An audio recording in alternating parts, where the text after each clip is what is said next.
मेरे प्यारे दोस्तों, मैं कर्णवीर आप सबों का मैथ्स स्पेशल पे स्वागत करता हूं। और जैसा कि हम लोग पिछले वीडियो में सेट थ्योरी का सारा बेसिक्स सीख चुके थे।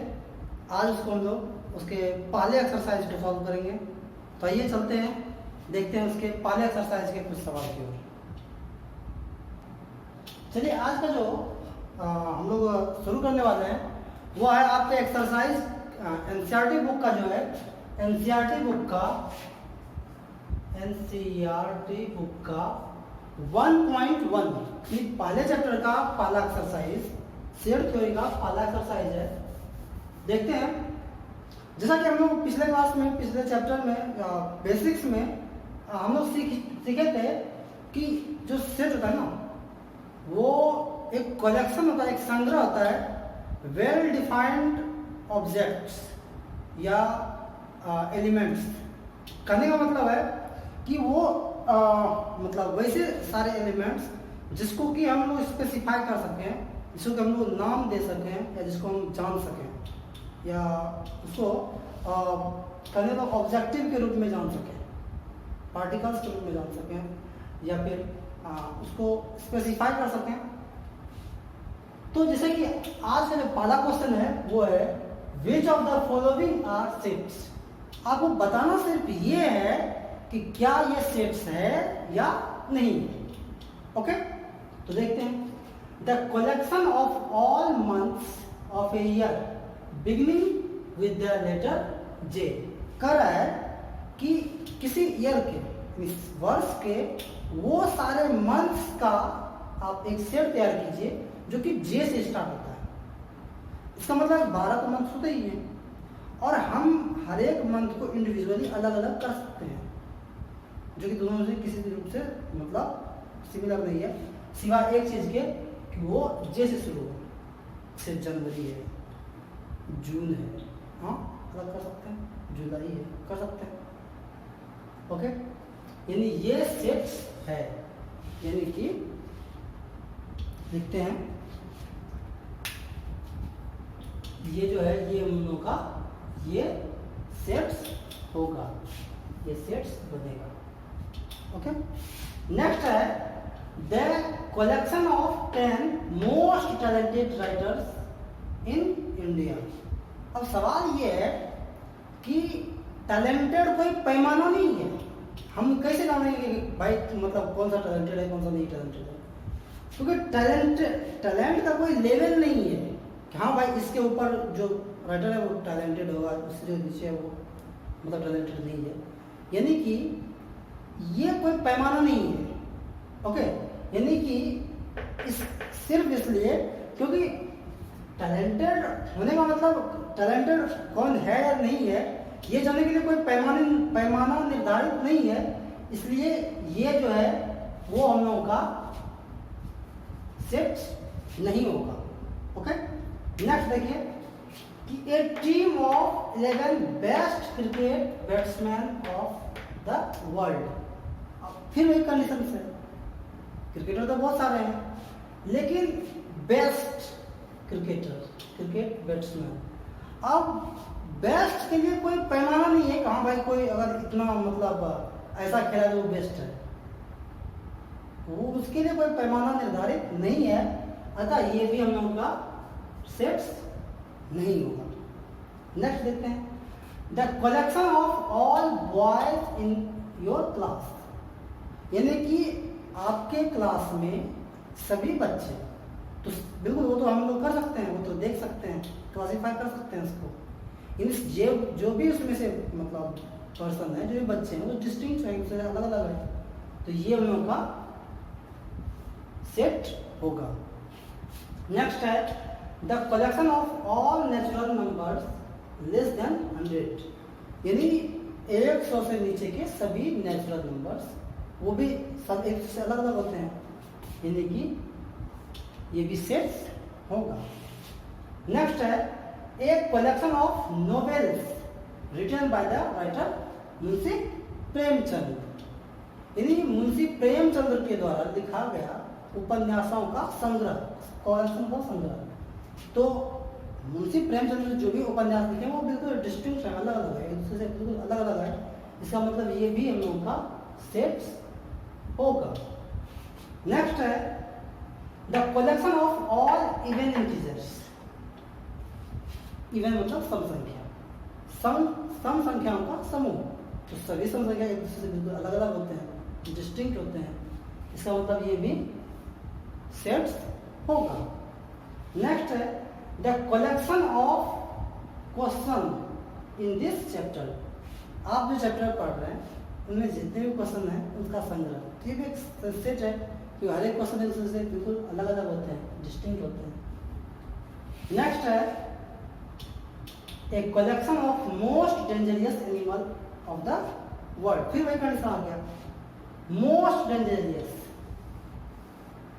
क्या मतलब किसको हम डेंजरियस की श्रेणी में रखेंगे या नहीं रखेंगे, उसमें से भी कौन मोस्ट डेंजरियस है। डेंजरियस का कोई पैमाना नहीं है जहां से हम ये निरूपित कर सकें कि हाँ भाई ये डेंजरियस है, ये नहीं है।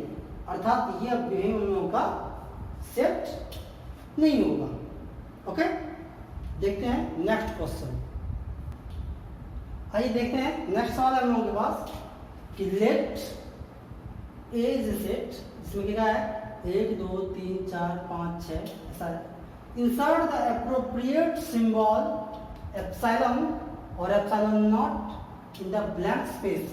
वैसे जो ये वीडियो देख रहे हैं वो अगर मेरा पिछला वीडियो नहीं देखे हैं तो आप इससे पहले पीछे वाला वीडियो देखिए, तब आपको ये कंप्लीटली समझ में आएगा। मैं बात किया था कि ये जो है ये एक सिंबल है, इसको ये सिंबल जो है इसको हम लोग बोलते हैं एप्सिलॉन। क्या बोलते हैं इसको? एप्सिलॉन।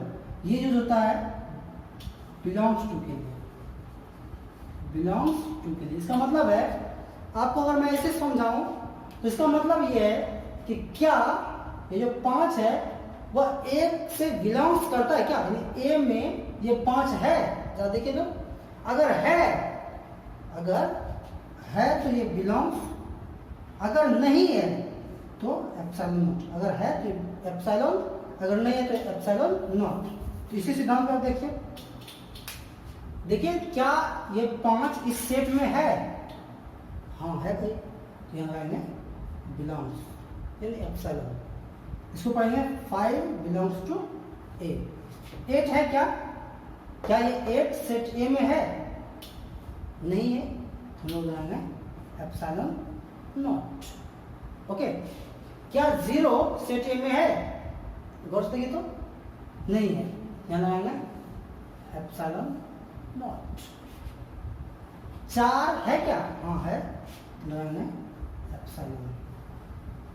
2 है क्या? हाँ जी है, लगाएंगे एप्सिलॉन। क्या 10 है? नहीं है, लगाएंगे एप्सिलॉन नॉट। ओके, बिल्कुल बेसिक चीज है। नेक्स्ट क्वेश्चन देखिए। आइए हम लोगों का तीसरा सवाल है। सवाल ये है कि write the following sets in roster और टेबलर फॉर्म। तो इसके पहले वाला जो वीडियो था वहाँ हम लोग चर्चा किए थे कि किसी भी सेट्स को रिप्रेजेंट करने के लिए हमारे पास 2 तरीके थे। एक था रोस्टर फॉर्म में लिखते थे या टेबलर फॉर्म में लिखते थे, और दूसरा था सेट बिल्डर फॉर्म में भी लिखते थे। तो फिलहाल देखिए हमको इसको टेबलर फॉर्म में लिखना था, तो ये टेबलर फॉर्म क्या आता है ये आपको पिछले क्लास में समझ में आएगा। आइए इसको सॉल्व करते हैं। पहला है कि for all x such that x is an integer and x between -3 and 7। कहने का मतलब है कि -3 से बड़ा और 7 से छोटे सभी इंटीजर को लिखिए।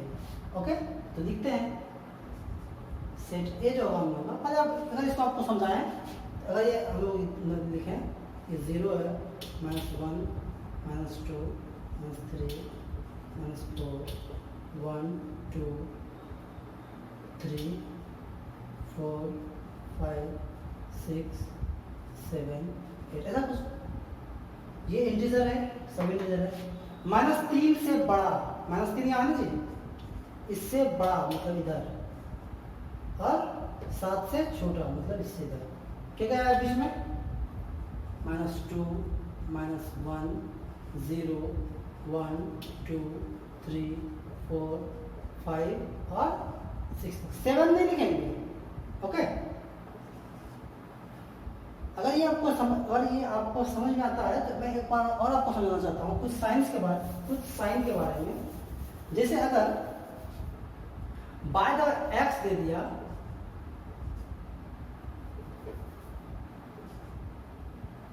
दे दिए 3 या दे दिए 7, इसको ये x is greater then 3 but less than 7। इसका मतलब है x जो होगा 3 से बड़ा होगा, 7 से छोटा होगा, लेकिन 3 नहीं होगा। मतलब अगर इसको मैं लिखूं, इसका मतलब वो हो गया क्या क्या आ सकता है, 3 से बड़ा 4 आ सकता है, 5 आ सकता है और 6 आ सकता है। यहाँ तो दिख रहा है ना जी, 6 आ सकता है, 7 नहीं आएगा। लेकिन अगर साइन ऐसा है, इसको पढ़ेंगे x is greater than n equal to 3 but less than 7। इसका मतलब है कि x जो है 3 से बड़ा तो है भी या है ही, लेकिन उसके साथ ही साथ 3 के बराबर भी है। इसका मतलब ये होगा 3 से शुरू करेंगे, 3 4 5 6, यानी कि 7 से छोटा है, 3 को शामिल करना। अगर ऐसा है, इसको पढ़ेंगे x is greater than n equal to 3, मतलब 3 से बड़ा भी है और बराबर भी है, और 7 से छोटा है और 7 के बराबर भी है।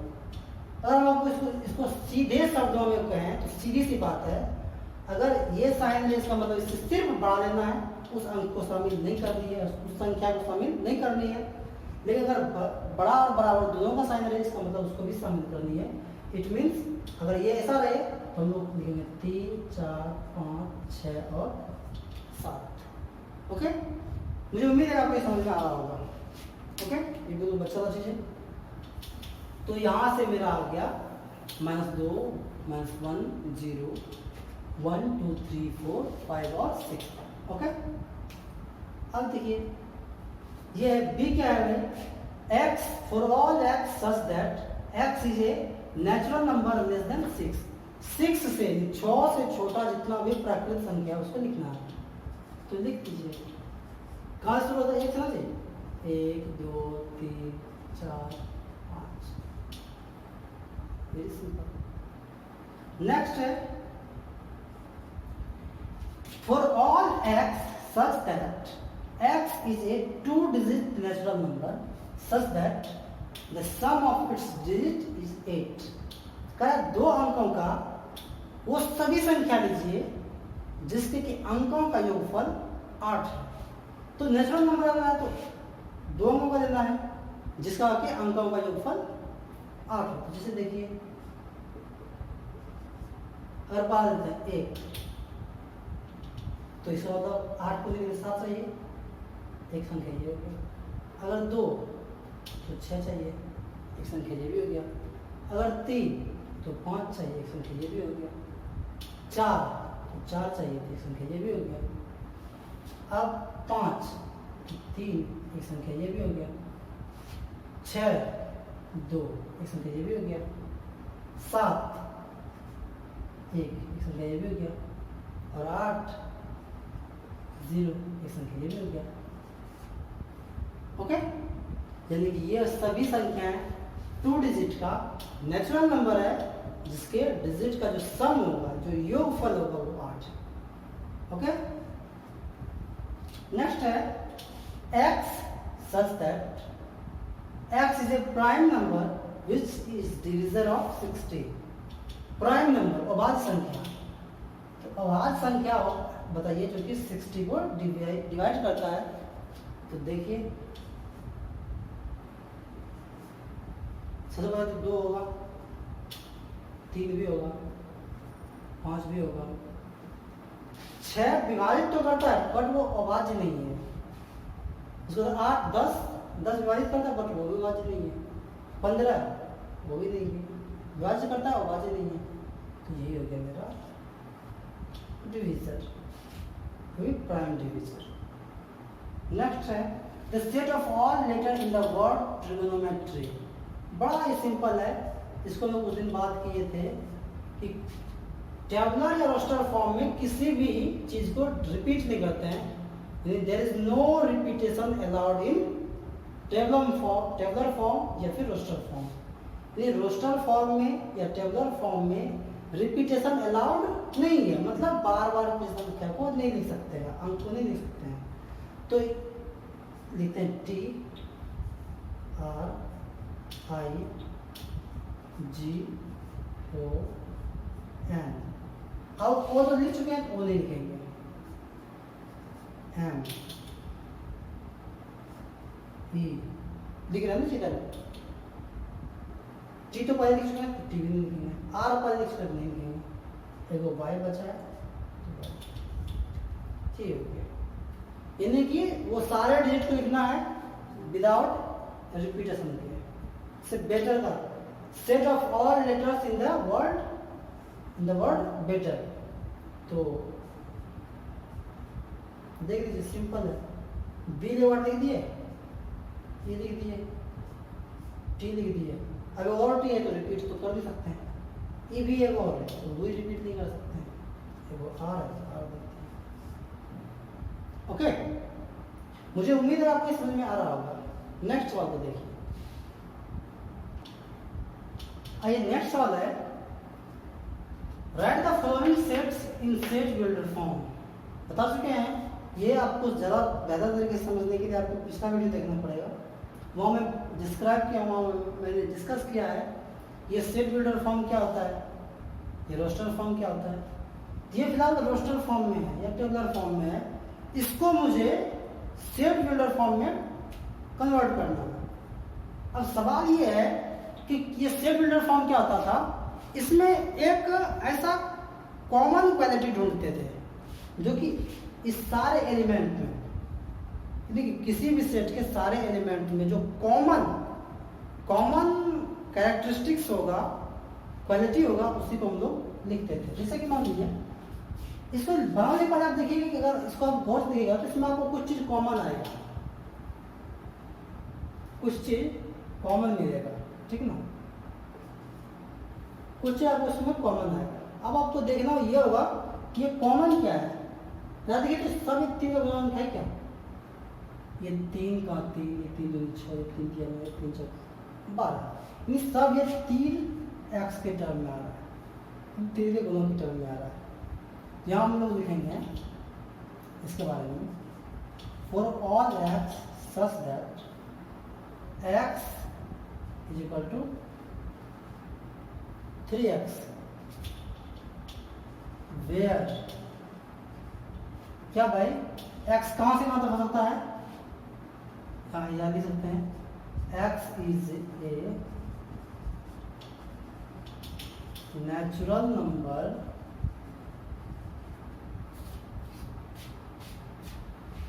Less than 5। लैंग्वेज अलग अलग हो सकता है, इसका मतलब हुआ x for all x such that x is equal to 3x, यानी x को मुझे 3x के रूप में रखना है जहां x is a natural number less than 5। या फिर आप इसको ऐसा भी कर सकते थे, जैसे कि जहां तक आप सेम करते हैं, यहाँ आप इस लैंग्वेज को लिखने के बदले में आप ऐसा भी कर सकते थे, where x is greater than 0 but less than 5। मतलब हमको x का जो वैल्यू है क्या रखना पड़ेगा, 0 से बड़ा, अर्थात 1 रखना पड़ेगा, 2 रखना पड़ेगा, 3 रखना पड़ेगा और 4 रखना पड़ेगा, 5 तक रख सकते। ओके, चलिए धन्यवाद। या तो आप ये लिख सकते हैं या फिर ये लिख सकते हैं। और इस क्वेश्चन को आपको समझना जरूरी है, बनाना तो कहीं बना ही सकते हैं, सिंपली इसको सोचना पड़ता है। जैसे अगर ये है, इसमें आपको क्या ऑप्शन दिख रहे हैं, 2 है, 4 है, 8 है, 16 और 32 है। इसको अगर आप गौर से देखिएगा तो ये इस ऐसे 3 है ना, 1 2 और 3 ऐसा हो रहा है ना भाई, हो रहा है ना। तो आप इसको क्या लिख सकते हैं, बेस तो 2 ही है, इसका देख रहे हैं पावर बढ़ रहा है, वो भी नेचुरल नंबर की तरह लगातार बढ़ रहा है, बढ़ रहा है, बढ़ रहा है। तो क्या लिख सकते हैं, इसको लिख सकते हैं for all x such that x is equal to 2 power x, okay, where x is a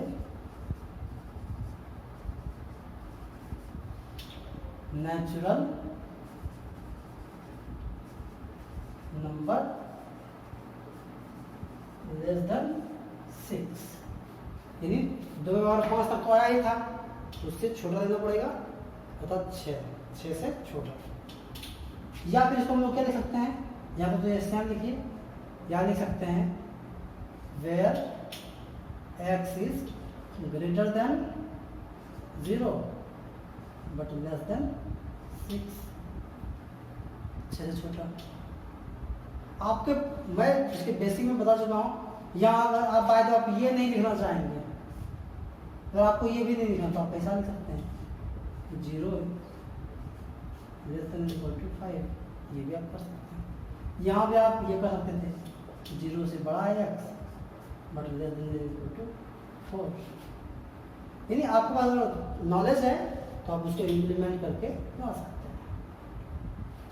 जैसा ये था सेम टू सेम ये है, देखिए तो ये आपका हो गया 5 पावर 1, 5 पावर 2, 5 पे 3, 5 पे 4, बेस तो 5 ही है, इसका पावर लगातार बढ़ रहा है।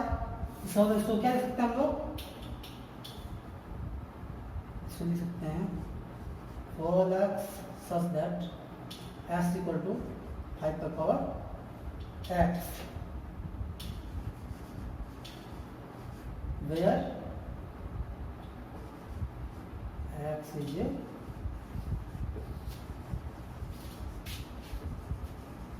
natural number less than 5, या फिर आप दूसरा जो आपको हम लोग अभी सीख रहे थे, यहाँ पर तो सेम लिख के आप ऐसा लिख सकते हैं x greater than 0 but less than equal to 4, या फिर लेस देन 5, आप क्या ये लिखिए, कोई दिक्कत? इसके बारे में लिखित क्या है, अगर आप इसको गौर से देखिएगा आपको पता चलेगा ये 2 है, 4 है, 6 है, 8 है, 10 आगे ये 2 के ही मतलब गुणज के रूप में है। तो हम लोग क्या कर सकते हैं, कोएफिशिएंट के रूप में है, तो हम लोग क्या करें, ये इवन नंबर है, क्या ये इवन नंबर है, यहाँ लिखेंगे x all x such that x is an even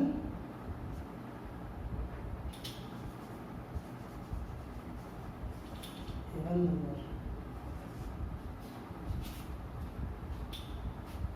इसको आप देखिए तो ये देखिए तो क्या है, सब स्क्वायर के रूप में है क्या, ये 1 का स्क्वायर, ये 2 का स्क्वायर, ये 3 का स्क्वायर, ये बढ़ते बढ़ते 10 के स्क्वायर तक आया।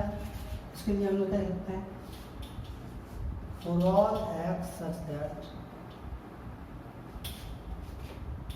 x is equal to x का स्क्वायर where